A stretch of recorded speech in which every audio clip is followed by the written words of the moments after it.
दोस्तों, ये बात आप भी जानते हैं कि चीन के वुहान से निकले एक वायरस ने पूरी दुनिया को दर्द दिया है। लेकिन लगातार अपने देश के नागरिकों को बचाने की जद्दोजहद हर देश में देखने को मिली। लेकिन जिस तरह से चीन ने वुहान में अपने नागरिकों पर अत्याचार किया, उसने पूरी दुनिया को सख्ते में डाल दिया था। लेकिन अब कोरोना वायरस को दुनिया में आए 2 साल से ज्यादा का वक्त हो गया है, लेकिन अभी इससे जुड़े सारे रहस्य नहीं सुलझ पाए हैं। दोस्तों, हाल ही में ओमिक्रॉन वेरिएंट सामने आया था, जिस वजह से सारी दुनिया को ओमिक्रॉन की तीसरी लहर का सामना करना पड़ा है। वैसे तो ये वेरिएंट लोगों को काफी तेजी से संक्रमित कर रहा है, लेकिन ये डेल्टा वेरिएंट की तुलना में थोड़ा कम जानलेवा है। इसको लेकर वैज्ञानिकों के पास कई सवाल हैं, जिसका जवाब खोजने की कोशिश की जा रही है। जिसमें वैज्ञानिकों के पास सबसे बड़ा सवाल यह है कि आखिर ओमिक्रॉन वेरिएंट की उत्पत्ति कहां से हुई और कैसे हुई। लेकिन दोस्तों, अब भारत और अमेरिका समेत दुनिया भर में कोरोना संक्रमण के मामले तेजी से बढ़ रहे हैं। हालांकि इसके खिलाफ टीकाकरण अभियान भी चल रहा है और तरह तरह की दवाओं की खोज भी की जा रही है, जो कोरोना के खिलाफ कारगर हो सके। इसी से जुड़ी कुछ बड़ी खबरों के साथ आज मैं हाजिर हूं, लिहाजा बने रहिए वीडियो के एंड तक मेरे साथ। 5 राज्यों के स्वास्थ्य मंत्री ने की बैठक। भारत में 75% वयस्क आबादी को लगा टीका। दोस्तों, देश में एक बार फिर से कोरोना के मरीजों में इजाफा हुआ है, लेकिन इस बार जो लोग संक्रमित पाए जा रहे हैं, उनमें कोरोना के हल्के लक्षण देखने को मिल रहे हैं। रविवार को स्वास्थ्य मंत्रालय की ओर से जारी आंकड़ों के मुताबिक बीते 24 घंटे में देश में कोरोना के 2,34,281 नए केस सामने आए हैं और 893 लोगों की मौत हुई है। देश में इस वक्त एक्टिव केस 18,84,937 हैं।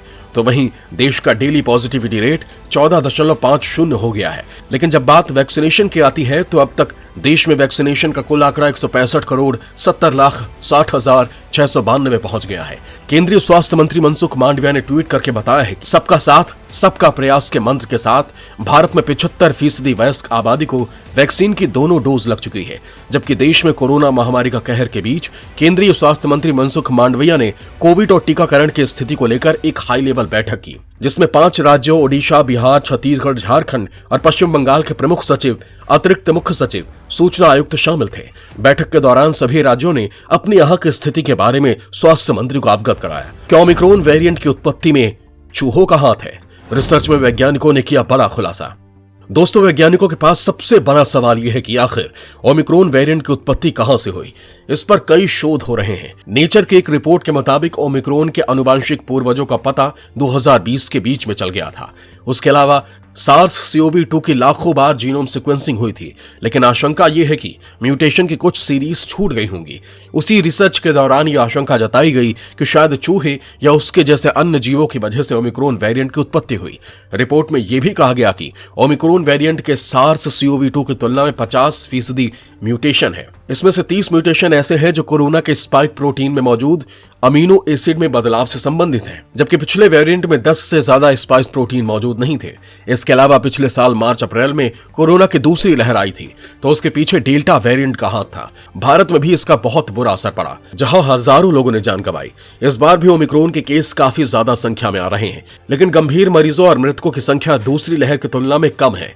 वैज्ञानिक इसके पीछे की वजह वैक्सीनेशन को बता रहे हैं।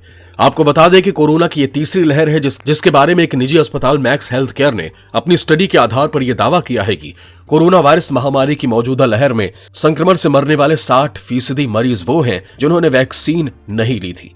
इस बार मरीज बढ़े जरूर हैं, लेकिन स्थिति भयानक नहीं है। लेकिन जब भी आप घर से बाहर निकलें, मास्क जरूर लगाएं, क्योंकि सावधानी ही बचाव है। राजस्थान में आज नहीं है अनुशासन कर्फ्यू।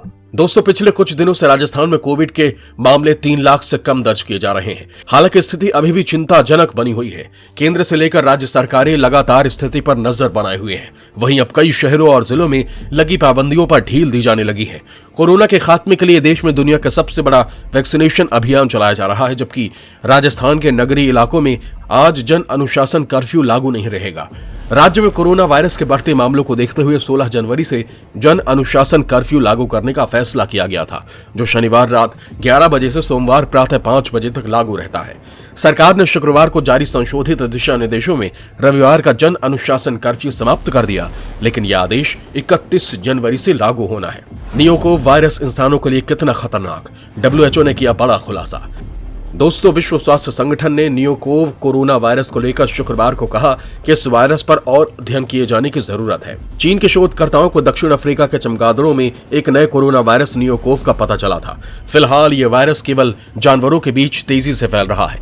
एक अध्ययन में शोधकर्ताओं ने कहा कि यह वायरस भविष्य में इंसानों के लिए खतरनाक साबित हो सकता है। कोरोना वायरस अलग अलग तरह के वायरस समूह का हिस्सा होते हैं जो सामान्य जुकाम से लेकर गंभीर स्वास्थ्य संबंधी समस्याएं पैदा कर सकते हैं। विश्व स्वास्थ्य संगठन का कहना है कि उसके पास इस संबंध में जानकारी है, लेकिन ये पता करने के लिए और अध्ययन की जरूरत है कि यह वायरस इंसानों के लिए खतरनाक है या नहीं। WHO ने कहा कि इंसानों में उभरते सभी संक्रामक रोगों की 75% से अधिक का स्रोत जानवर है। खासतौर से जंगली जानवर इसका बड़ा स्रोत है।